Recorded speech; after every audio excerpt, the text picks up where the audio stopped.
Bonjour à toutes et tous.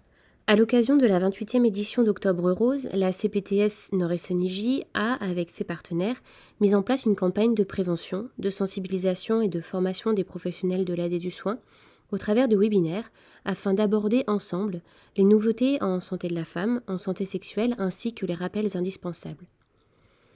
Vous écoutez actuellement le replay du webinaire sur les nouvelles modalités de dépistage du cancer du col et les indications du vaccin Gardasil, animé par le docteur Florence Lelièvre, médecin-chef de secteur territorialisé de la planification familiale, de la protection maternelle et de la santé sexuelle. Bonne écoute. Voilà, c'est juste pour se rendre compte en fait des problématiques qui sont liées au papillomavirus en France à l'heure actuelle. Donc en sachant que le papillomavirus, on en parle principalement pour le cancer du col de l'utérus, et c'est sûr que c'est la première problématique qu'on a. Alors ce qu'il y a de plus fréquent et qui est pas très grave, c'est les verrues anogénitales. C'est pas très grave dans le sens où on développe pas de pathologie grave sur une verrue. Les verrues, c'est toujours bénin par définition. La verrue, c'est lié à un HPV qui est bénin, qui ne se transformera jamais en cancer. Alors par contre, sur un plan, je dirais purement vécu, notamment au niveau de la sexualité, c'est pas forcément hyper simple parce que c'est vrai que les verrues, c'est quand même ça peut quand même vraiment entamer la confiance qu'on a en soi, parce que c'est quand même pas très très très joli, quoi. Et même si c'est pas grave, ça peut être pas très bien vécu. Alors après, on va avoir les lésions précancéreuses. Alors les lésions précancéreuses, c'est pas des lésions cancéreuses. Quand on dit 30 000 lésions précancéreuses, c'est pas du tout des cancers du col de l'utérus, parce que le cancer du col de l'utérus par an, finalement, il n'y a que 3 000 cas. Donc c'est pas si énorme que ça. Alors c'est dommage parce que c'est 3 000 cas qui sont évitables, parce que c'est un cancer qui est complètement évitable, mais ça représente que 3 000 cas. Bon, après, on a effectivement dans les cancers où on commence à vraiment, on s'est rendu compte assez récemment qu'il y avait une participation de l'HPV, les cancers de la sphère ORL, associés au tabac, à d'autres cofacteurs, hein. Mais quand même, on se rend compte qu'il y a il y a vraiment une participation de l'HPV, donc c'est quand même intéressant de voir la prévention de l'HPV comme étant une prévention de cancer de la sphère ORL. Cancer de l'anus, alors faut se méfier parce que c'est associé au cancer du col de l'utérus, hein, puisque c'est les mêmes HPV qui donnent les cancers. En fait, c'est des HPV qui sont principalement le 16 et le 18, et puis il y en a quelques-uns autres, hein, mais c'est vrai que c'est d'abord le 16 et le 18. Et puis cancer de la vulve, c'est plus rare. Faut pas passer à côté, c'est relativement facile de les voir à l'examen clinique, mais quand même c'est quand même plus rare. Et puis le cancer du pénis, c'est vrai qui est quelque chose qui est vraiment vraiment pas fréquent. Moi j'en ai vu un une fois chez un monsieur qui était immunodéprimé. C'est quand même quelque chose de vraiment pas fréquent. Donc si vous avez des questions au fur et à mesure, vous pouvez m'interrompre, hein, ça sera plus dynamique. Donc on va continuer après l'intro. Donc en fait l'idée c'est de dire que déjà dans les mesures préventives, il y a le vaccin, hein, évidemment. Le vaccin qui existe depuis déjà longtemps. En France, on avait fait le choix de vacciner que les jeunes filles, ce qui n'est pas très logique si on veut protéger tout le monde. Et puis en plus, ça faisait un vaccin qui était vraiment très très lié à la sexualité, donc du coup avec beaucoup de réticence de la part des parents. Il y avait trop de sous-entendus en fait dans ce vaccin. Et donc là maintenant, il est depuis le 1er janvier remboursé pour tous, jeunes filles et jeunes garçons de 11 à 14 ans, avec un rappel jusqu'à 19 ans. Donc c'est sûr que c'est mieux de le faire quand ils sont pas encore été exposés à l'HPV, mais même s'ils ont déjà été exposés, faut mieux le faire parce que d'abord il y en a plusieurs des HPV, c'est pas sûr qu'ils aient été exposés aux HPV oncogènes. Et puis en plus en ce moment, il y a beaucoup d'essais dans le monde, notamment en Australie, aux États-Unis, sur l'efficacité éventuelle de l'HPV, enfin du vaccin anti-HPV pour les gens qui ont déjà des lésions induites par l'HPV. Donc ça c'est en cours, on ne sait pas encore si ça fonctionne bien, mais il est possible que ça améliore la clairance. Donc il n'y a aucune raison de ne pas vacciner tant qu'on est dans les âges, faut le faire. Ah oui, parce qu'auparavant on disait que Bah, c'était dans la première année Ouais, mais ça, c'était il y a longtemps. Ça, c'est fini. Ça, c'était il y a très longtemps. Ça fait longtemps qu'on le dit plus. Ah bon, bah, non, mais c'était au tout début. Au tout début, c'est ce qu'on disait. En fait, au tout début, on disait, faut le faire avant les premiers rapports ou dans la première année. Mais en fait, non, c'est pas, ça sert à rien. Donc, même si tu as déjà des lésions, tu peux le faire. Ah oui, tout à fait, oui. Ça peut même motiver. Oui, c'est vrai. D'accord. Ok. Non, mais parce que du coup, moi, naturellement, je me serais dit, il y a déjà, par exemple, je vois une patiente, elle a des condylomes. Je me serais dit. Alors, une patiente qui a déjà des condylomes, ça veut dire qu'elle a été exposée à des HPV bénins. Mais ça veut pas dire qu'elle a été exposée à des HPV malins. Ouais. Ouais. Donc non, faut le faire. Ça, c'est clair qu'il faut le faire. On peut le faire en même temps que d'autres vaccins. Hein. Entre 11 et 14 ans, on est censé faire des rappels. Donc, faut pas hésiter à le faire avec un DTP, avec le méningo C. Alors, éventuellement, un rattrapage d'hépatite B aussi. C'est pas illogique, ça va un peu dans le même sens pour la prévention des maladies sexuellement transmissibles. Peut-être un jour on aura un vaccin contre l'herpès, donc voilà, c'est en cours, c'est pareil, c'est en cours le vaccin contre l'herpès, donc on espère que ça existera. Moi j'ai eu le cas ce matin, du coup je me suis posé la question, je vais prescrire quand même, mais je pense que je suis hors cadre. Une patiente qui du coup a plus de 19 ans, mais elle n'a pas démarré ses sexualités. Alors donc, oui. Pour le coup, je vais prescrire quand même. Alors en fait, l'histoire de l'âge, la question c'est l'âge, jusqu'à quel âge on peut le faire. En fait, on peut le faire à n'importe quel âge. Alors, encore une fois, aux États-Unis, en Australie, ils font des rappels. Ils sont en train de voir si ça vaut pas le coup de faire des rappels à 50 ans, par exemple, parce que le pic d'incidence de l'HPV, enfin du cancer lié à l'HPV, le cancer du col de l'utérus, c'est 50 ans. D'accord, le pic. Ok. Oui, alors le pic de mortalité d'ailleurs, parce que le pic d'incidence c'est plutôt 40 ans et le pic de mortalité c'est 50. Enfin bon, bref, peu importe. Grosso modo, voilà, il y a un pic un petit peu plus âgé et il y a des études pour voir si ça peut être intéressant de vacciner les gens. Ce qui est certain, c'est que si on n'a pas eu de rapport sexuel, c'est tout à fait légitime de le faire. Alors là, ça serait vraiment bête de pas le faire. Voilà, c'est pas remboursé. Donc elle sera pas, faut juste que je la c'est pas remboursé. C'est pas remboursé. Après, éventuellement, vous pouvez nous l'envoyer en centre de vaccination, de planification, parce qu'en fait, nous, on les fournit gratuitement, les vaccins. Ah, d'accord. Donc, dans un cadre comme ça peut être, parce que ça coûte assez cher quand même. Ça coûte combien? Une centaine d'euros. Ouais, je crois que c'est une centaine d'euros, le vaccin, ouais. Donc, si tu dois en faire 3. Mais donc, une jeune femme qui a jamais eu de rapport, qui a, je sais pas, 23 ans. Avant, on le faisait entre 19 et 26. Enfin, le rattrapage se faisait jusqu'à 19-26. Chez les hommes, je crois que c'est la diapo suivante, c'est chez les hommes qu'on a des rapports sexuels avec les hommes, on le fait jusqu'à 26 ans. Voilà. Et en fait, cette histoire de 26 ans, en fait, à la limite, on s'en fiche complètement de l'âge.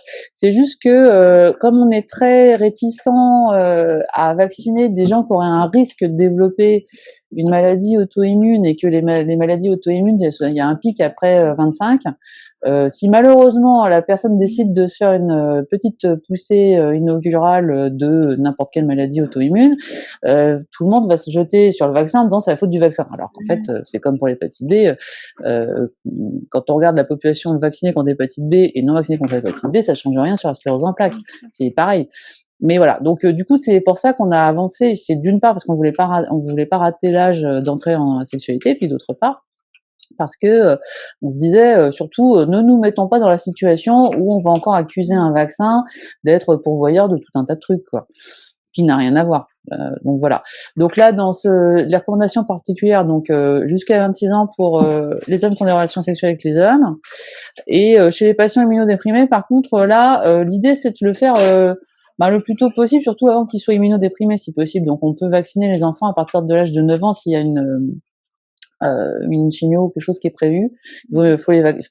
Idéalement, il vaut mieux les vacciner avant. Mais bon, après, s'ils sont pas vaccinés avant, tant pis, il faut mieux les vacciner quand même. Voilà. Donc, du coup, par rapport au vaccin, on est maintenant sur quelque chose de plus universel et qui devrait permettre une meilleure adhésion au vaccin, puisque dans les pays, en plus, où ça a été fait dès le début, genre Australie, ils ont tout de suite vacciné et les garçons et les filles, on a vu une régression absolument énorme des virus. Alors, voir une régression énorme des lésions cancéreuses, ça, c'est plus long. Donc c'est difficile. Mais par contre, les virus, ça c'est immédiat. Et ils avaient quasiment fait disparaître complètement les virus génitales du territoire australien. C'est le territoire zéro verrue. Very free. C'est ça, very free. Voilà. Et donc voilà. Donc c'est très très intéressant que les garçons. Alors, sachant que les garçons, eux aussi, peuvent avoir des cancers induits par le papillomavirus, mais c'est vrai que ça va être moins fréquent. Et ça va être les cancers ORL, les cancers de l'anus, les cancers du gland, c'est très très rare. Hein. Vraiment, je crois que c'était 90 par an. Enfin, ça arrive pas souvent. Donc, alors, si on parle du cancer du col de l'utérus, qui est quand même ce qu'il y a de plus fréquent, donc on a dit 3000 nouveaux cas par an en France. C'est à la fois pas énorme, et puis en même temps c'est dommage parce que c'est vraiment, vraiment évitable. 1000 décès chaque année, vraiment évitable. Les 3/4 des cas diagnostiqués chez les femmes entre 25 et 64 ans, avec, on a dit, un pic aux alentours de 40-50 ans. Et alors, ce qui est dommage, c'est que vraiment, c'est le taux de couverture du dépistage qui est insuffisant. 60% de la population. Je ne saurais pas dire exactement comment l'interpréter, mais c'est vrai qu'il n'y a vraiment pas une couverture suffisante de dépistage, et ça, malheureusement, si c'est dépisté tôt, en fait, on peut complètement l'éviter. Donc, 3000 nouveaux cas qu'on pourrait éviter. On peut passer à la suivante. Donc, l'histoire naturelle, c'est intéressant de se rappeler quand même que c'est très long à apparaître, puisqu'en fait, on va avoir une infection. Alors, être infecté à l'HPV, ça c'est normal, hein, c'est juste alors, ça veut dire qu'on n'a pas été vacciné, mais il y en a plein des HPV. Hein. L'HPV, le papillomavirus, c'est un groupe absolument énorme, c'est ce qui cause aussi les virus plantaires, hein. Donc c'est vraiment, on est sur un énorme groupe de virus. Et ce virus, en fait, donc c'est juste un marqueur de la vie sexuelle. Et il est complètement ubiquitaire. Quand on attrape ce virus, en général, on a une phase de clairance qui est de l'ordre de 8 mois à peu près. Et puis, parfois, certains virus vont persister. Alors, ils persistent. Si ça persiste au-delà d'un an, on peut parler d'infection persistante. Ça peut entraîner des dysplasies légères, ce qu'on appelle des SIN 1. Les SIN 1, c'est pas grave du tout. Les SIN 1, c'est quand on a un SIN 1 à la colpo, on se contente de le contrôler. On le traite pas. En général, un SIN 1, vous voyez le petit tableau en dessous, pour 57%, ça régresse. Donc, il est urgent de ne pas s'énerver sur un SIN 1. Et ça progresse vers un cancer invasif dans 1% des cas. Donc, on n'est pas dans un truc où il faut s'énerver de suite. Hein. Progression vers un SIN supérieur dans, on va dire grosso modo, un cas sur 10, donc ça nécessite quand même de le surveiller, il ne faut pas le laisser non plus dans la nature, mais il n'y a aucune raison de se précipiter. Donc, on a le SIN 1 qui peut tout à fait régresser, ça peut aller jusqu'au SIN 2-3. Alors, SIN 2-3, plus on avance, moins il y a de régression, et plus il y a de risques de progression vers un cancer. Mais c'est quelque chose qui va mettre vraiment, vraiment du temps à apparaître. Alors, quand on est dans le SIN 3, là, il va y en avoir plus de 1 sur 10 qui va se transformer en cancer invasif. Donc, c'est clair que là, le SIN 2 et 3, on les traite. Hein. Mais il faut savoir que dans tous les cas, ça peut quand même régresser. Un SIN 1, un SIN 2, un SIN 3, ça peut régresser. Voilà. Donc, il faut pas s'énerver. Il faut bien se dire que pour avoir un cancer du col, il faut 10-15 ans pour qu'il se passe quelque chose entre le moment où on a été en contact avec l'HPV, ce qui fait partie de la vie sexuelle tout à fait normale de quelqu'un qui n'est pas vacciné, et puis le moment où éventuellement on aura un cancer invasif. Donc c'est pour ça qu'il ne faut pas les faire trop tôt, les dépistages. Si on le fait trop tôt, en fait, on va tomber de manière tout à fait normale sur une infection. Et si on tombe sur une infection, on va être très angoissant, alors que n'y a pas de raison d'être angoissant. En tout cas, ce que vous n'avez pas vu, c'était un petit schéma sur la progression naturelle des lésions HPV. Mais bon, voilà, c'est ce qu'on disait. Faut se rappeler quand même que ça met du temps à progresser et que ça régresse déjà naturellement tout seul sans qu'on fasse rien. Alors, les nouvelles recours. Donc les nouvelles recours pour le dépistage. Donc en se rappelant que quand on dépiste, on dépiste quand même des lésions qui sont pas un cancer, et que c'est grâce à ce dépistage qu'on peut éviter les cancers. Donc, entre 25 et 30 ans, il n'y a pas de changement à noter, c'est-à-dire qu'on fait toujours les frottis. Donc, les frottis, on commence à 25 ans. Pourquoi on commence à 25 ans et pourquoi est-ce qu'on ne commence pas à 20? Alors, dans certains cas très très précis, on pourra en parler, on peut commencer un peu plus tôt, mais dans la population générale, on commence à 25, tout simplement parce qu'on a dit qu'il fallait 10-15 ans pour qu'un cancer se développe et qu'en début de vie sexuelle, c'est normal qu'il y ait des infections HPV, donc c'est pas la peine d'aller faire des examens, d'autant plus que si on tombe sur des lésions, ça va être angoissant, ça va être difficile de rien faire, et que même si on attend 1 an, 2 ans, au bout d'un moment, on va finir par avoir des gestes invasifs sur le col, et qu'un col sur lequel on va faire une conisation, c'est un col qui est abîmé, et pour les grossesses ultérieures, c'est quand même un facteur de risque de fausse couche tardive, donc c'est important de ne pas se précipiter, de le faire quand c'est justifié. Donc, on fait un premier frottis à 25 ans, un deuxième 1 an après, parce que le frottis, c'est pas un examen parfait et que, en fonction de comment il est fait, on peut passer à côté des lésions. Donc c'est pour ça que les 2 premiers, ils sont faits 1 an d'intervalle, c'est pour diminuer le nombre de faux négatifs. Et justement, je voulais te poser la question, j'ai par exemple des patientes qui n'ont jamais fait de frottis, même à 30-40 ans. Oui. Est-ce qu'on fait du coup Non. cette manip-là? Non, non, après, Directement à l'HPV? ah non, après, à 30 ans, on passe à HPV. On fait pas de frottis initial, Non. 1 an ou... Non, en fait, 25 et 30 ans, pourquoi est-ce qu'on va pas faire le dépistage de l'HPV? C'est parce qu'en fait, à 25-30 ans, on a un gros risque de tomber sur un HPV. Donc, si on tombe sur un HPV, ça va pas nous apprendre grand-chose. Parce qu'en fait, on va dire, bah oui, c'est normal, en fait, on est à un stade où on a de l'HPV. Donc, l'idée, c'est de se dire, entre 25 et 30 ans, comme on a beaucoup de risques d'HPV, on va faire des frottis et on va faire du triage sur la cytologie, on va regarder si les cellules sont normales ou pas, en sachant que c'est un examen qui est pas parfait et que donc, le fait de le refaire à 1 an permettra de diminuer le nombre de faux négatifs. Puis ensuite, on le refait à 3 ans.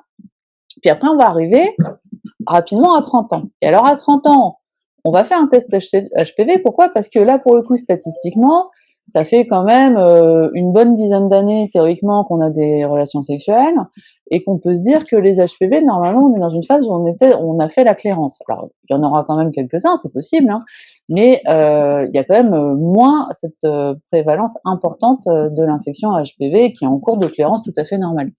Donc, entre 30 et 65, on va faire l'inverse, c'est-à-dire qu'on va d'abord trier sur l'HPV. S'il n'y a pas d'HPV, on est tranquille, il n'y aura rien, parce que tous les cancers du col, ils sont liés à l'HPV. Donc, bon, voilà, ça permet de ne pas faire de cytologie.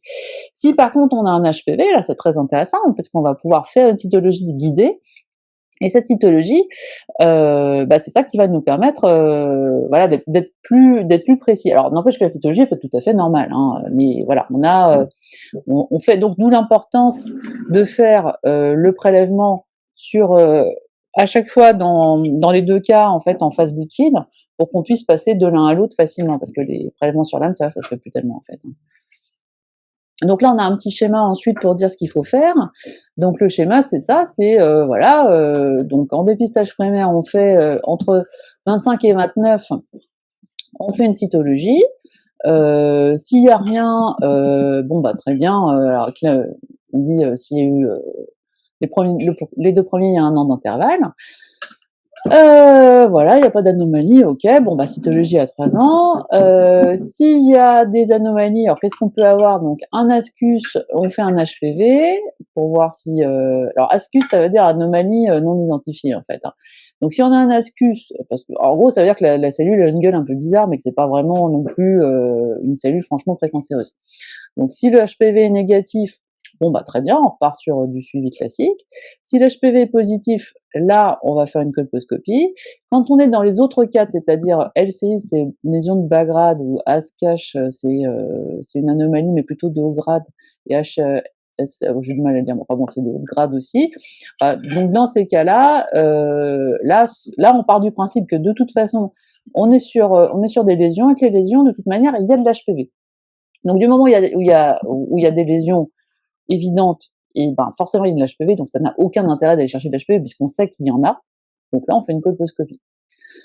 Alors l'AGC, c'est vraiment le truc qui arrive pas souvent. Moi, c'est au niveau glandulaire en fait que ça se situe. C'est vraiment parce qu'habituellement les lésions elles sont quand même plutôt à l'extérieur c'est sur la jonction endocole exocole, mais c'est sur l'extérieur. Donc du coup les lésions qui se situe sur l'épithélium glandulaire, c'est vraiment pas fréquent. Mais bon, en tout C'est cas, quoi, s'il y a un AGC, il faut faire un test HPV. c'est Asgus, c'était l'ancien Asgus, ça, je sais.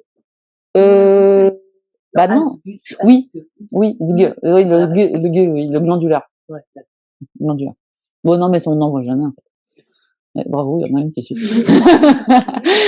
Voilà. Et donc, 30 à 65 ans, là, alors, là, c'est encore plus simple, hein. HPV négatif, eh ben, youpi, prochain à 5 ans, parce que de toute façon, là, c'est clair, on est tranquille, hein, s'il y a pas, parce que l'avantage des recherches d'HPV, c'est que là, pour le coup, c'est vraiment très, très efficace comme méthode. On passe pas à côté. Donc, du coup, s'il n'y a pas d'HPV, il n'y a pas d'HPV. Ça veut dire que tu pars du principe donc que c'est quasi commensal à 25, de 25 à 30. Donc là, de toute façon, tu ne le détectes pas parce que tu On en ne cherche pas. Et après 30 ans, tu pars pas du principe que si elles en avaient à 25, elles en auront à 30 parce qu'il y aura eu la clairance naturelle. Il y a une clairance naturelle qui se fait. Alors après, si, ça peut arriver quand même qu'on tombe à un moment donné où il y a un HPV parce que la petite dame, eh ben, elle a eu un nouveau partenaire et que du coup, elle a un HPV, un nouveau HPV. Récent, ça quoi. peut arriver, ouais. Mais c'est bon. Là, ça vaut le coup de le faire dans ce sens-là. Parce que quand même, c'est plus facile à faire le test HPV et ça élimine le côté personne dépendant, prélèvement dépendant de la cytologie. Donc l'HPV positif, par contre, là on fait la cytoréflexe. Cyto normal, on refait un test HPV à 1 an. S'il persiste et qu'il est toujours positif, il faudra faire une colposcopie parce que ça peut vouloir dire que le frottis il n'est pas très productif et que faut quand même faire une colpo si ça persiste. Par contre, la cyto, donc et puis cyto anormal, là pareil, on fait une colposcopie directe. Alors après, il y a des petits cas particuliers. Les cas particuliers, donc on a la femme enceinte. Alors la femme enceinte, il faut tout à fait lui faire son test dans le premier trimestre s'il n'y en a pas eu, parce qu'il y a certaines patientes, on ne les voit que quand elles sont enceintes. Donc il y a des femmes, elles se font pas suivre en dehors de la grossesse. Donc si on les voit que quand elles sont enceintes, c'est vraiment hyper important de leur faire leur frottis. Donc premier trimestre idéalement. Alors quand la première fois qu'on les voit, c'est deuxième ou troisième trimestre, ça devient beaucoup plus difficile de faire un frottis de bonne qualité. Ça, c'est le souci. Mais quand même, moi, j'aurais tendance à, si c'est une dame qu'on voit jamais et qu'on la voit une fois dans le deuxième trimestre, j'aurais tendance quand même à lui faire son prélèvement. Il n'y a pas de contre-indication, en fait. Bah non, mais le risque, c'est la cytologie qui va pas être très bonne, quoi. Mais un HPV, s'il y a de l'HPV, il y a de l'HPV. Hein. Mais la cytologie, elle va pas être extraordinaire parce qu'il y a telle modification au niveau du col que ça va être difficile, quoi.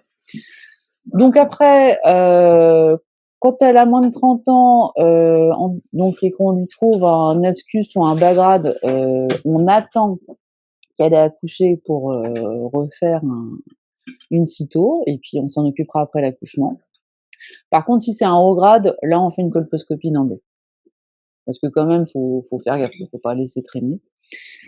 Alors, pour les femmes de 30 ans et plus avec l'histoire de l'HPV, là, pour l'instant, ça n'a pas du tout été, il y a pas de recours, mais ça paraîtrait assez logique de se dire qu'on lui fait un test HPV et puis on verra en fonction du résultat.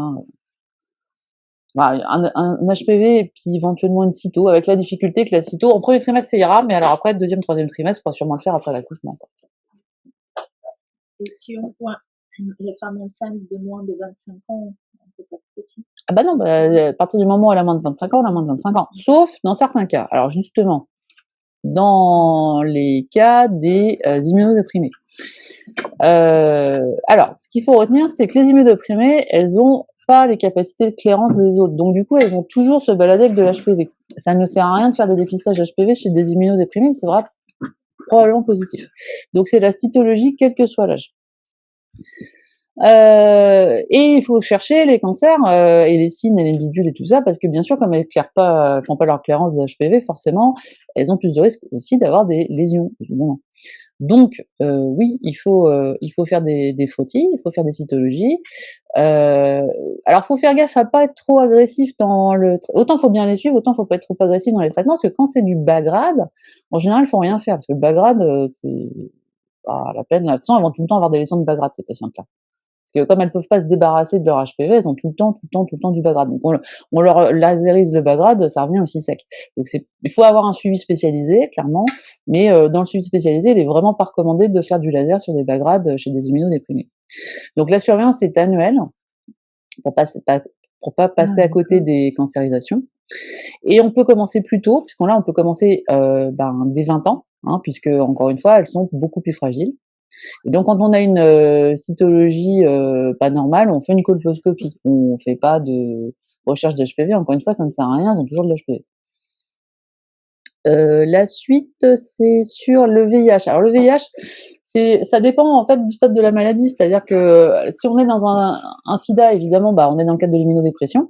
Donc voilà, on revient à ce qu'on disait tout à l'heure. Donc ce qu'il faut faire, c'est que parce que le VIH, ça peut être très bien traité et très bien équilibré, et donc du coup, elles sont pas immunodéprimées les dames. Donc il faut toujours faire de la cyto. Ça, c'est clair, cytologie. Cytologie au moment du diagnostic. Alors, évidemment, c'est à condition que ce soit quand même quelqu'un qui a des rapports sexuels, hein, parce que si on fait un diagnostic de VIH chez un enfant de 12 ans, on est d'accord qu'on fait pas une cytologie. Hein. Mais par contre, on commence plus tôt. Alors, après, il n'y a pas vraiment une reco super évidente sur, mettons par exemple, je prendrais un enfant qui a été détecté VIH+, et lui dire exactement quand est-ce qu'il faut faire son premier frottis après ses premiers rapports sexuels, c'est pas hyper clair. Il n'y a pas une reco Avant, on disait c'était dans l'année qui suivait. Bon, après, si c'est quelqu'un qui est extrêmement bien équilibré par son traitement, je vois pas pourquoi on ferait ça. Mais disons que ça paraît pas illogique chez une jeune fille qui a ses premiers rapports comme la moyenne à 17 ans, de commencer à 20 ans pour le coup quand même. Donc on sera dans le cas, on pourrait se mettre à peu près dans le cas immunodéprimé, quoi. Et donc, attends, là t'es allé trop vite, excuse-moi. Et donc après, si on fait le frottis cytologique, donc du coup, on fera donc pareil, un premier frottis, ensuite un autre tous les ans. Alors pour le coup, là, c'est pendant 3 ans. Et ensuite, si au bout de 3 ans, c'est archi normal et que on a un traitement antirétroviral qui est bien efficace et que donc tout va bien, on peut partir sur un frottis tous les 3 ans. Donc on fait plus un frottis tous les ans, comme c'était dit avant pour les patients de VIH. Et l'HPV dans l'histoire, du coup, Non. C'est que du frottis. Que du frottis, que de la cytologie, parce qu'on considère que quand même, malgré tout, et même si tu as un taux de CD4 qui est bon, il persiste quand même une certaine immunodépression malgré tout, qui fait que l'HPV risque d'être positif. Mais le cas du VIH, j'ai eu beaucoup de mal à trouver des recommandations claires. Parce qu'en fait, les recommandations, c'est les recommandations du rapport Morlal. Il y a des choses qui datent un peu et qui n'intègrent pas les dernières recos sur l'HPV. Donc peut-être qu'on aura des recos un petit peu plus... en fait, les recos sur l'HPV donc triage d'HPV à partir de 30 ans, c'est un truc qui est très bien et c'est fait vraiment globalement pour tout le monde. Mais par contre, pour les cas bien précis comme l'immunodépression ou autre, il y a pas vraiment de recours en réalité. Donc du coup, on se dit bon, dans le doute, on va plutôt faire de la cytologie et on la fait plus souvent.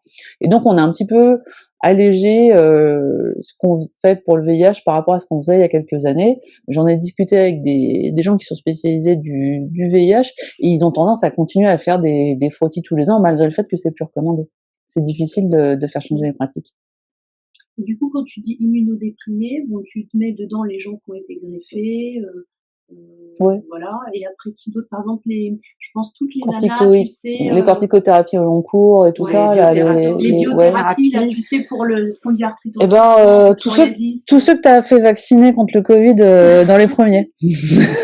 Facile. Donc même ceux qui sont sous immunomodulateurs, enfin tu vois les anti. Alors en fait c'est Méthotrexate et compagnie. Non, alors méthotrexate, faut pas exagérer. Non. Je pense pas. Hein. Non, méthotrexate. Mais c'est simple. Méthotrexate, c'était pas les premiers qu'on a vaccinés. C'était pas les premiers, c'était pas parce que tu sais, il y avait les ultra oui, mais c'est ça, il y avait les ultra immunodéprimés. Non, mais les méthotrexates, c'est pas vraiment une vraie immunodépression. Mais par exemple, les nénettes, tu sais, qui ont un Crohn ou qui ont un rhumatisme psoriasique, elles sont sous Stelara, des trucs comme ça, c'est des biothérapies. Ouais. Alors, est-ce que... Après, je te dis, moi, je pense que faut voir par rapport au reste. C'est-à-dire qu'en fait, si t'as une conduite à tenir avec elle ou vraiment, c'est la conduite à tenir de personnes immunodéprimées, genre elles sont vaccinées contre le pneumocoque, les machins, les bidules et tout ça. À partir du moment où tu as ça, je pense que faut peut-être mieux partir du principe. Pas d'HPV, plutôt la cyto tous les 3 ans dans ce cas. D'accord. Bon, de toute façon, dans le doute, ça paraît pas idiot de partir sur la cyto tous les 3 ans, hein. C'est ce qu'on faisait avant. L'histoire de l'HPV, c'est aussi pour, en fait, c'est pour simplifier le parcours et c'est pour, entre autres, rattraper les patientes qui sont, qui échappent au dépistage. Parce qu'un frottis tous les 3 ans, finalement, ça suffirait, en fait, si c'était bien fait. Mmh. Mais le problème, c'est que il y a plein de patientes qui le font pas. Alors là, pour le coup, on a fait alors j'ai pas encore les résultats complètement de l'étude, mais j'ai dirigé une thèse sur le sujet, savoir si le fait de proposer des autoprélèvements aux femmes dans le cadre du dépistage et de la recherche d'HPV, ça pouvait améliorer le taux de couverture. Et donc on a distribué des questionnaires, donc à un groupe de femmes qu'on a identifié comme étant femmes lambda qui consultaient en cabinet de médecine générale. On l'a distribué à un groupe de femmes un petit peu plus précaires qui consultaient en centre de planification et à un groupe de femmes très précaires qui étaient à la maison d'arrêt. Et donc en partant du principe, donc j'ai pas encore les résultats, mais l'idée c'était de voir est-ce qu'elles étaient déjà dépistées avant et est-ce qu'elles savaient ce que c'était qu'un frottis, est-ce qu'elles le faisaient et puis si on leur proposait de le faire elles-mêmes en autoprélèvement, est-ce que ça serait une solution qui pourrait les intéresser. Et les premiers résultats, c'est grosso modo que, en gros, celles qui connaissent pas ou qui le font pas ou qui sont mal dépistées, de toute façon, elles feront pas l'autoprélèvement. Ouais. Très clairement, elles disent non, moi ça, non, pas du tout. Là, moi je préfère que vous le fassiez. Alors sachant qu'elles le font pas. donc celles qui trouvaient ça vachement bien, notamment l'idée de le recevoir à la maison et de le renvoyer par la poste. Ouais, comme tu fais pour le côlon, quoi. Voilà, alors là, c'est toutes celles qui faisaient parfaitement bien leur frottis, qui étaient hyper assidus et qui faisaient bien leur truc, trouvaient que franchement le faire à la maison et le renvoyer, c'était vachement pratique. Donc bon. Voilà, donc mais ce qui est intéressant par contre, je trouve, dans l'histoire, moi je trouve que le fait de faire un HPV à 65 ans, bah c'est quand même vachement rassurant. Parce que si on a un HPV négatif à 65 ans, j'ai envie de dire c'est bon, le cancer du col, on le fera jamais, quoi. Parce que quand même si c'est hyper rare passer 65 ans, ça peut arriver. Et un HPV négatif à 65, enfin à moins de se mettre à avoir une vie sexuelle totalement débridée à 68 et de s'attraper tous les HPV qu'on n'a jamais eu avant parce qu'on n'avait rien fait. On fait délirante. Ouais, je sais pas, voilà. Une révélation plutôt, j'aurais dit. Mais je me dis voilà, ça c'est vachement intéressant. C'est vrai que quand on arrête les frottis à 65 ans, les patientes elles se disent mais en fait ça y est, c'est fini. Ça donne un peu l'impression voilà, on ferme ferme le truc, alors que bon, si elles peuvent se contaminer à HPV. Puis en plus passer le col se modifie, en plus ça devient de plus en plus difficile de faire des frottis corrects, faire une colposcopie après la ménopause, ça devient plus compliqué. Techniquement, c'est pas simple. D'ailleurs, si jamais vous devez envoyer une patiente ménopausée à faire une colposcopie, surtout mettez bien des oestrogènes dans le vagin avant. Qu'est-ce qui complique la chose? C'est quoi? C'est l'atrophie? C'est il y a une atrophie, puis surtout il y a la jonction qui part à l'intérieur, donc qui est très difficile à visualiser. Donc le fait de mettre, en fait, ce qui fait que la jonction est difficile à voir, c'est toutes les situations d'hypoœstrogénie. Donc du coup va y avoir dans le postpartum. Postpartum, c'est pas évident parce qu'il y a une certaine hypoœstrogénie dans le postpartum. Donc faire une colpo dans le postpartum, c'est pas toujours évident. Et puis tous les progestatifs, les traitements par progestatifs, les contraceptions progestatives et tout, c'est pas forcément terrible. Plus la ménopause. Donc du coup une petite œstrogénothérapie mais locale, hein, juste un peu de crème de Gidrel ou de colpotrophine ou n'importe quoi, quasiment pas de contre-indication à ces trucs-là. Et ça permet en fait au colposcopiste direct d'avoir une jonction qui est bien visible et ça facilite vraiment le travail, quoi. Dernière chose, je crois que c'est la dernière chose, pour la prise en charge du dépistage, maintenant il y a le dépistage organisé. Alors ce qui est hyper intéressant, c'est que ça permet de rattraper des gens qui n'ont jamais fait de frottis. J'ai vu une dame l'autre jour, 58 ans, c'était son premier frottis, elle savait pas du tout ce que c'était. Et puis elle avait un bas grade, donc c'était bien qu'elle ait son frottis. Et donc les patientes reçoivent un courrier Et sur ce courrier, en fait, il y a des étiquettes. Et donc, si on veut que l'examen soit pris en charge complètement à 100%, bah, du coup, il suffit de coller l'étiquette. Donc, il y a une étiquette pour le tube, il y a une étiquette pour le papier qu'on remplit pour le labo. Donc, ça veut dire que, en pratique, elles vont régler leur consultation comme d'habitude. Hein, ça va pas changer. Mais par contre, leur examen sera pris en charge à 100% par la Sécu. Mais pour le moment, je trouve que j'ai pas beaucoup de patients qui viennent avec. Ah, ben moi, je commence à en avoir beaucoup. Moi aussi, je commence à en avoir Ouais, moi, j'en ai eu une depuis que ça commençait, donc Ah oui, moi, je commence à en avoir beaucoup et c'est bien parce que ça fait, Oui. c'est vraiment utile. Ça fonctionne, ouais. Oui. En fait, Ça fonctionne, ouais. Ouais. Moi, j'étais, Ça je sais pas, fonctionne. je sais pas pourquoi ça- Elles prennent le temps de venir. La dame en question, là, de 58 ans, c'était marrant parce que c'était une dame, alors elle faisait super bien son dépistage du cancer du sein. Parce qu'elle avait, en gros, c'est une dame, quand elle reçoit une convocation de la Sécu, elle y va, quoi. Elle est pas contrariante, hein. Par contre, elle connaissait pas du tout, c'est une dame qui est pas née en France et je pense qu'il doit pas savoir trop lire et écrire. Et elle savait pas du tout de quoi il s'agissait. Donc, en plus, avec le background, la pauvre, passé un certain temps, elle a essayé de lui expliquer que c'était pas grave, en fait, et que le background, en général, c'est pas grave. Mais c'est vrai qu'un background, faut se méfier. A priori, c'est pas grave, mais quand même, il peut y avoir des lésions qui sont pas si bagrades que ça, donc c'est pour ça que c'est important quand même de faire la colpo. Mais en général, quand on est sur un bagrade, on est plutôt sur dysplasie lagère, signe 1, donc on est sur du pas grave. LSIL. Ouais, low, L comme le. Non, d'accord. Alors que le haut grade, c'est H comme haut ou height, en fait, en Ok, l'occurrence. très bien, merci pour le moyen. C'est de l'English. Voilà, donc en gros, ce que j'avais à vous dire sur les actus. Est-ce que il y a des choses éventuellement dont on n'a pas discuté, peut-être dans les gens qui sont en ligne? C'est hyper intéressant. Ouais, très bien, vraiment. C'est vraiment Pour le VIH et immunodépression. Ça, voilà, on c'est savait vrai pas, que ouais. ça, on savait. Oui, alors ça c'est J'en ai très. une justement comme Moi, ça. j'ai une Ouais. Je l'ai adressée chez le gynéco. C'est pas le très connu, sachant. hein. Mon infectiologue qui m'avait écrit en me disant Mayday, faut lui faire un frottis tous les ans, mais moi je sais pas. Non, c'est des recos qui sont très très spécifiques et qui sont pas très bien connus. Même des collègues que je connais qui sont gynéco et qui s'occupent des femmes VIH, ils sont pas forcément au point des dernières recours, hein, parce que vraiment ils continuent à leur faire. Alors, est-ce que c'est si grave que ça de leur faire un frottis tous les ans? Peut-être pas. En vrai, moi je peux comprendre qu'ils se disent ouh là on sait jamais. Mais bon. Et elle, pour le coup, est-ce que ça vaut le coup du coup de les vacciner, même un peu encore Alors, c'est la grande question en ce moment. La grande question, c'est est-ce que ça vaut le coup de revacciner? Est-ce que ça vaut le coup de revacciner la population générale? Est-ce que ça vaut le coup de vacciner des gens qui sont immunodéprimés, de les vacciner pour... On sait pas. Ça en quoi? On sait pas. Non. Il y a des trucs alors il y a plusieurs choses en ce moment sur la question. Il y a donc les essais sur les vaccins. Donc il y a beaucoup vous verrez peut-être des dermatos qui vaccinent leurs patients qui ont des condylomes. C'est pareil, c'est hors AMM, c'est hors reco, mais ça commence à se faire dans pas mal de pays. Donc est-ce que ça vaut le coup? Je ne sais pas, je saurais pas dire, mais je sais qu'en tout cas ça fait partie des trucs qui sont à l'étude. Alors quand on a un condylome, on ne fait pas direct un frottis parce que quelqu'un a des condylomes. Hein. Une nénette de 19 ans qui a des condylomes, on la vaccine, mais on fait pas de frottis. C'est pas parce qu'elle a des condylomes qu'il faut lui faire un frottis. C'est deux trucs. Eu le réflexe de faire le frottis. Bah non, parce que justement, tu risques de tomber sur un HPV au moment où il est en cours de clairance.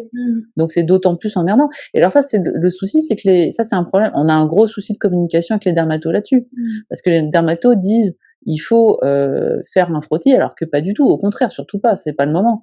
Parce qu'on va tomber en plein dans la clairance. C'est idiot.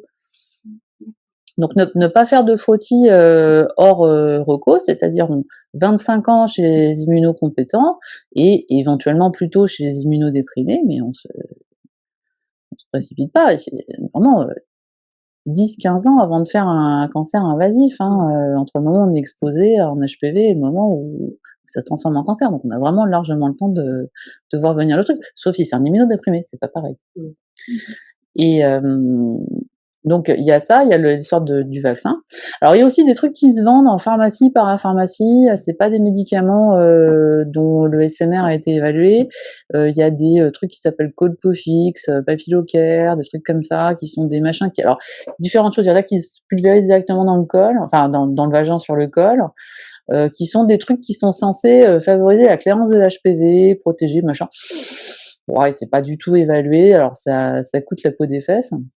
Euh, bon, peut-être c'est recommandé par les labos, hein, très clairement, pour les lésions style SIN1, les trucs qui partent tout seuls. Soi-disant, ça aide à faire partir plus. Enfin bon, sur un truc qui déjà de base est censé partir tout seul quand même. Hein. Ouais. Mais bon, voilà. Donc peut-être que les patientes vous en parleront. Il y a aussi des compléments alimentaires et tout, trucs comme ça. Après, alors un truc par contre important, c'est arrêter de fumer. Ça, c'est super important. Parce que le tabac, ça stoppe la clairance de l'HPV. Donc vraiment, si on a un conseil à leur donner à ces patientes, c'est qu'il faut vraiment arrêter de fumer. Ça peut être un argument. Ah ça c'est un argument. C'est un vrai argument. Arrêter de fumer, ça va tout changer sur la clairance de l'HPV. Hein. Ouais, donc très très très important. Le tabac, ça favorise l'HPV et ça favorise les vaginoses. Vaginoses qui sont aussi des dysbioses qui, alors pour des raisons certainement, c'est certainement des trucs, en fait, c'est parce que c'est pas directement lié, enfin, c'est pas la vaginose qui cause l'infection HPV, hein, c'est sûrement des trucs qui sont liés, parce qu'ils ont les mêmes facteurs, en fait. Mais on sait qu'il y a, enfin, le fait d'avoir des vaginoses, de l'HPV, des infections à chlamydia, des trucs comme ça, tout ça, c'est un peu lié. Et c'est favorisé par le tabac. L'alcool, c'est une bonne question. Eh ben non, je crois pas. Non. Non. Alors, je sais que, le truc qui est rigolo, c'est que je suis tombée sur un truc qui est assez marrant l'autre jour. Faut pas le dire, mais l'alcool, ça diminue le risque de cancer de l'endomètre. Mais bon, c'est pas le genre d'info que tu peux donner. Ah, c'est clair pour la Il faut pas le dire. Non, mais l'alcool, effectivement, je crois pas du tout que ça soit un facteur de risque du cancer. Alors, il y a les œstroprogestatifs, mais c'est pareil, c'est pas hyper clair. Pourquoi est-ce que ça serait un facteur, en fait? C'est peut-être lié à d'autres cofacteurs. C'est un peu. Par contre, le stérilet cuivre est plutôt un truc qui favorise la clairance, bizarrement. Bon, alors peut-être aussi pour des phénomènes lié à une certaine inflammation locale, le côté bactéricide du cuivre. On sait pas, on sait pas pourquoi, mais il se trouve que quand on installe les cuivres, du coup, on a une meilleure clairance de l'HPV. Voilà. Bon, c'est des trucs, on sait pas à quoi c'est. En tout cas, le tabac, c'est sûr. Ça, le tabac, stopper le tabac, ça va aider. Et pareil pour les patients qui ont des vaginoses dysbioses à répétition, si elles arrêtent de fumer, il y a des chances qu'elles soient plus embêtées. Donc ça peut être un très très bon argumentaire. Ouais, oui. Et donc, du coup, toi, en termes de fréquence, tu dirais maintenant combien de pourcents de cancers du col sont dus à l'HPV? 100%? À 100%. 100%. Ah oui, le cancer du col, c'est 100% HPV. 100%. Oui, c'est pour ça, quand il n'y a pas d'HPV, il n'y a pas de cancer du col. Par contre, le problème, c'est que faut pas chercher l'HPV trop tôt, faut vraiment le chercher quand ça a un intérêt de le chercher. Et il y a des HPV qui sont plus carcinogéniques que oncogènes. Ah bah oui, bien sûr, Parce oui. J'ai par exemple des jeunes filles qui ont trouvé de l'HPV et qui étaient vaccinées. Donc maintenant, Gardasil 9, en fait, il y a énormément de sous-groupes d'HPV. Donc, le 16, c'est le plus. Alors, c'est vraiment le 16, c'est le pire. L'HPV 16, quand on a un ascus qui retrouve de l'HPV 16, faut aller à la colpo direct. Hein, ça c'est clair. Le 16, c'est colpo. Le 18 aussi, c'est mieux. Et puis après, quand les autres, bon, ça dépend. Mais moi, je sais que je le note, par exemple, dans mes résultats. Quand j'ai un HPV, je mets si c'est un 16 ou un 18. Parce que si je note non 16, non 18, déjà, je suis moins stressée. Mais oui, il y a des HPV, oncogènes, autres. Comme ça, ils vont pas à la colpo de suite. On fait la cyto. Enfin, ça dépend, en fait, d'où est-ce qu'on en est. Hein. Dans un cas, on fait d'abord la cyto, puis la recherche HPV. Dans l'autre cas, on fait l'HPV, puis la cyto, donc ça dépend. Mais disons que oui, certains HPV sont plus agressifs que d'autres. C'est pour ça on vaccine contre les plus agressifs. Mais il y a quand même une clairance possible, on est d'accord. Ah, mais toujours. Le 16 et le 18, hein. Mais même un signe 3, ça peut régresser. Oui, c'est vrai, tout à fait. Mais du coup, dans le fameux test HPV, on teste combien de HPV? On les teste tous? Ah, tous. Ouais. D'accord.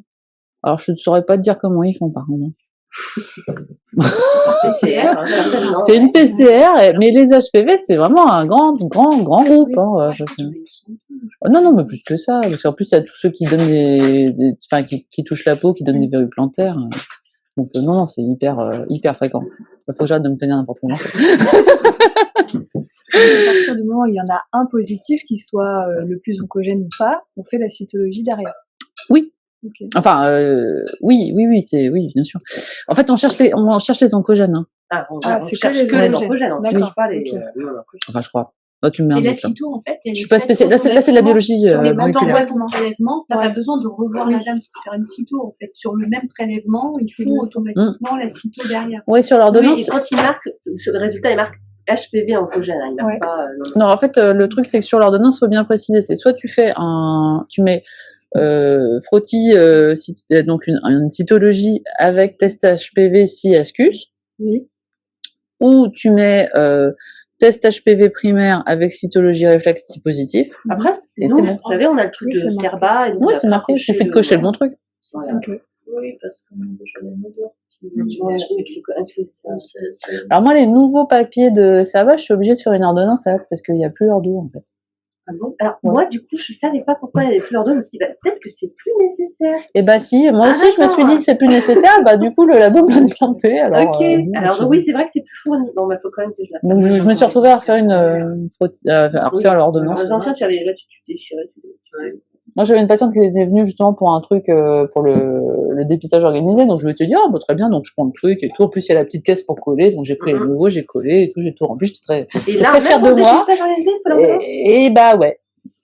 Et ben ouais, le labo m'a demandé. Alors, je l'ai fait passer par le labo. C'est peut-être pour ça. Peut-être que ça serait passé par la poste. Il n'y aurait pas eu besoin, mais le labo me l'a demandé. Moi, pour le moment, je n'ai rien demandé. Bon, dans le doute, je mets une ordo, je me dis, bon, ça mange pas de pain, ça bouffe juste une feuille, c'est pas très grave. C'est vrai que moi, il n'y a pas eu de problème. Ils n'ont jamais réclamé. Ouais. Ah, quels arguments peut-on donner aux patients garçons pour qu'ils se vaccinent? Eh bien, d'une part, parce que ça peut leur donner des cancers aussi. Donc déjà, ils peuvent être victimes eux-mêmes de cancer. Donc cancer de l'anus, cancer de la gorge, bon, cancer du pénis, c'est quand même rare, mais bon voilà. Ça leur évite aussi d'avoir des verrues. Et alors ça, les verrues, clairement, c'est pas beau. Et vraiment, c'est moche. Donc, quand on a des verrues, c'est vraiment pas facile de vivre sa sexualité avec des verrues.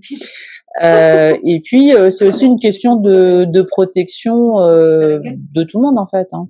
Un peu comme pour le tétanos, la polio, bah, ça aussi, c'est un peu. Mais Oui, aussi c'est ça, peut-être de ouais. dire qu'ils peuvent la donner, Mais c'est pour vrai la donner que- à leur future épouse. Oui, c'est ça, c'est la protection. Donc, Hein. bon, peut-être que leurs copines de passage, ils sont toutes, mais leur épouse qui va claquer un cancer du col, peut-être que Non, mais je pense que, de toute façon, la plupart du Après, temps, quand c'est... tu les vaccines à 11 ans, tu sais, leur épouse. Mais à 11 ans, on leur demande leur avis. À 11 ans, on leur demande leur avis. Parce que- Non, mais c'était plus les. Bah, non, mais Moi, j'ai pris l'habitude de demander l'avis. Non, mais on demande s'ils sont d'accord qu'on leur fasse un vaccin, mais est-ce que vraiment, en détail, enfin, dans le DT polio, tu leur expliques vraiment que ça va leur éviter le croup? Non, mais c'est vrai que pour le garde d'asile, je rentre plus dans Parce que la diphtérie, moi, je pense pas qu'on explique très souvent aux Dans patients le ce que c'est que la groupe, non, diphtérie. Je veux dire, Mais parce qu'il est obligatoire. Et puis, c'est vrai que Le garde d'asile n'est pas obligatoire. ouais, mais bon, après, c'est un vaccin, quoi. Enfin, je sais pas, moi, tu sais, c'est comme pour la sérologie VIH en dans le bilan de début de grossesse. Enfin, je veux dire, ça fait partie du bilan, quoi. Si on commence à expliquer, alors la toxoplasmose, c'est ça, alors la rubéole, c'est ça, gna gna, c'est ça. Enfin, ah oui, alors la syphilis, c'est obligatoire, hein, par contre, hein, ça, c'est obligé. Enfin, on n'a pas fini, quoi. Je veux dire, ça fait partie des vaccins qui sont recommandés. On les explique, même aux plus jeunes, je pense qu'ils sont plus impliqués. Et même personnellement, parce qu'ils sont souvent avec les parents. Ouais. Mais même. Après, moi, disons que si tu veux, ça fait un peu la porte ouverte pour dire qu'après, tu peux parler aussi de la sexualité, quoi. Tu vois ce que je veux dire? De dire, ah bah d'accord, j'avais 11 ans, elle m'a parlé de ma vie sexuelle, donc bon, bah, la prochaine fois, Quand j'aurai une question. je pourrais lui demander. Parce Ça que ça va pas, dédramatise. tu vois, ça va pas la chiffonner. Elle Oui. parle de ça hyper à l'aise et tout. Oui, bon, on a, alors ça a un petit peu à voir, mais on vient de présenter une thèse là justement jeudi dernier sur comment les médecins traitants abordent la sexualité avec leurs patients adolescents. Voilà, à travers le. Voilà. Et donc du coup, c'était encore très très rarement abordé hein, les vaccins HPV chez les garçons. Mais c'est vrai que par contre, c'est une bonne manière d'aborder la question, puisque ça permet d'aborder à 11 ans et de dédramatiser complètement la question. Et donc, oui, oui, non, c'est vachement bien. C'est une bonne manière de commencer la discussion. D'autres questions en ligne? Est-ce que ça a répondu Ouais, bon, bah, ça va. Non, mais je pense que les virus, ça parle. Non, mais c'est vrai. Non, et puis c'est vrai qu'il y avait quand même pendant tout un temps le discours que c'était garde d'asile, c'est cancer du col. Ouais. Donc c'est vrai que quand tu Oui, le c'est présentes vrai, aux ça, garçons ouais. et quand ils sont accompagnés de leurs parents, le côté en plus t'es dans un climat vaccinal qui est pas c'est vrai. forcément très favorable. Donc quand tu dis si le message c'était pour protéger vos partenaires, tu sais, les gens ils disent bon bah voilà quoi. Déjà ils ont 11 ans, les parents tu leur parles, tu parles sexualité, ils sont là comme si le fait que tu les vaccines. Donc moi je dis mais c'est pas parce qu'il est vacciné qu'en sortant il va avoir un rapport, c'est pas grave, donc rassurez-vous parce que tu sais le Oui, mais fait ça que n'a t'en rien parles à c'est comme voir, si tu oui. précipites en fait. Ouais. Mais voilà, mais l'idée c'était de se dire que voilà, de pouvoir dire enfin avec des éléments concrets qu'il y a une vraie physiopathe chez les garçons, je pense que ça peut aider le discours parce que si le discours c'est juste un discours humaniste de il faut protéger les femmes, je suis pas sûre qu'on ait une bonne efficacité d'intervention. Non, puis alors avant c'était encore pire parce que t'avais en plus tu étais censé vacciner les garçons qui avaient des relations sexuelles avec des garçons. Alors là c'était le truc pas du tout stigmatisant quoi, parce qu'il fallait idéalement les vacciner avant qu'ils aient leur premier rapport sexuel. Bon, jusqu'à 26 ans quand même, donc t'avais le temps de te rendre compte éventuellement à ce moment-là que t'étais homo. Enfin bon, voilà. Voilà, mais c'était ultra discriminant comme manière de prescrire le vaccin. C'est pas possible de faire un truc comme ça. Moi, j'ai prescrit des vaccins à des hommes en mettant selon les recommandations HAS ou je sais pas quoi, parce que je pouvais pas dire parce que le monsieur il aime bien les messieurs en fait sur l'ordonnance, parce que le pharmacien il aurait pu dire bah attendez je vous le rembourse pas, enfin, c'est pas remboursé dans votre cas. Si bah allez-y prouvez-le. Enfin bon. C'est horrible, quoi. Donc, non, il faut que ça soit remboursé pour tout le monde et qu'on commence pas à se poser des questions d'orientation sexuelle, c'est n'importe quoi. C'est vrai. C'est que les personnes homosexuelles. Ah ouais, non, mais ça, c'était pas possible, un truc pareil. Non, moi, je sais que j'ai vacciné les miens de garçons avant que ça soit recommandé pour tous les garçons, parce que j'estimais que ça était nécessaire, et puis que, voilà. Je m'étais dit, si un jour quelqu'un regarde en carnet de santé, c'est pour ça que j'ai vachement anticipé, mais on sait jamais. Dans le doute, moi je sais pas, je vaccine. Surtout qu'il a une très bonne tolérance. Bah oui, en plus, franchement, il n'y a pas de souci, il n'y a pas de fièvre. Oui, et on est toujours sur le schéma avant 14 ans. Il fait mal quand même. 2 doses et après 14 ans. Et alors, quand ils sont dans la 14 moi je dis 14 ans révolus, mais s'ils ont 14 ans et demi, tu vois, quand tu commences. Alors, apparemment, c'est de 11 à 13, tu fais 2 doses, et à partir de 14, tu fais 3 doses. D'accord. Oui. Je m'étais pas trop posé la question jusque-là. Et parce que moi, j'en avais plein, c'était 14, en fait, et quand je voyais 14, je me disais, ah oui, mince. Ouais, la semaine dernière, j'en ai une de 14, et du coup, j'ai revérifié, et du coup, je l'ai fait. Eh ben, c'est une bonne question, je sais pas. C'est les recours du vaccin. Alors ça, c'est le labo qui a décidé que, peut-être qu'un de ces quatre, ils vont nous prendre que finalement, juste 2 doses, ça suffit, hein.